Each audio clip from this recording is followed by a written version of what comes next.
Now, throughout the entirety of this manga, we have witnessed time and time again the inner turmoil that is experienced by the character of Guts. But what is extremely unique about his struggle is that throughout the manga, this struggle is actually actively displayed in a very visual and engaging manner. And what I mean by this is his sword.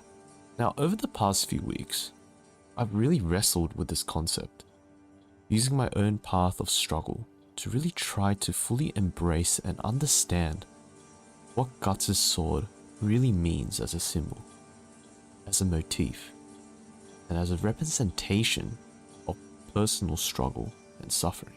And it has given me a great sense of joy and accomplishment when I realized the implementations of such a thought process.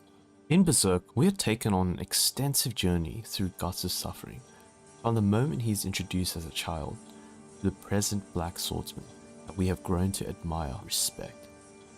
And with that, we see upgrades in his weaponry. And this is in no way just a mere coincidence. And this in itself is done in such an artistic manner that I don't believe I've ever seen something so nuanced and well represented in any other manga or anime I have consumed. Basically, Guts' sword is a physical manifestation of his deepest suffering, his deep pain and depression, and all of these elements of life that the general public would usually deem as negative, damaging, and life-draining. Yet, Berserk has always seemed to say a big fuck you to this kind of mindset, which is one of the main reasons why I constantly revisit this manga as something that is deeply, deeply beneficial to people who struggle to combat their own mental illnesses. Now, let me sidetrack for a bit, back into my own personal battle. As a person that currently suffers from fighting a mental war every single day, I want to quickly point out some of the changes in mindset I've embraced in the last few months. And with the immense support that I have received through comments and supporters, and through other external influential figures such as David Goggins, I've really come to this conclusion that feeling suicidal, feeling these bouts of depression, should not be viewed as a form of weakness. We shouldn't be running away from these feelings. What we should be doing is what has been done time and time again in Berserk, which is to use those powerful emotions, use those powerful events, something that can fuel and feed that inner dark being, make us even more resilient, more dangerous, and more unpredictable. Now, the psychologist Carl Jung has also once said that it is probably better to become a dangerous, beastly monster and learn to control it, rather than be a docile, harmless individual who is constantly consumed by his personal desires. And I deeply embrace that notion. The more suffering, the more pain, the more torture Guts endures, he realizes this and allows it to consume him. And this can be seen when we view his battles. We see that through each giant hurdle in his life, we see him barely survive, come back, more darker, more stronger, and more resilient and bloodthirsty.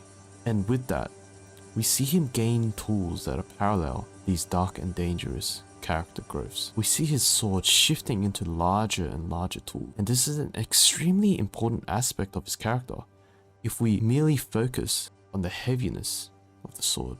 Many of us can fully understand me when I talk about the heaviness of our pain, this heaviness of our suffering. Many of us know that feeling because we carry that feeling everywhere we go. But that heaviness, that weight we have on our shoulders, always viewed as an intangible, untouchable, and relentless force that is constantly pushing our heads under the water, making us drown, making us feel that death may be a great solution to that suffering.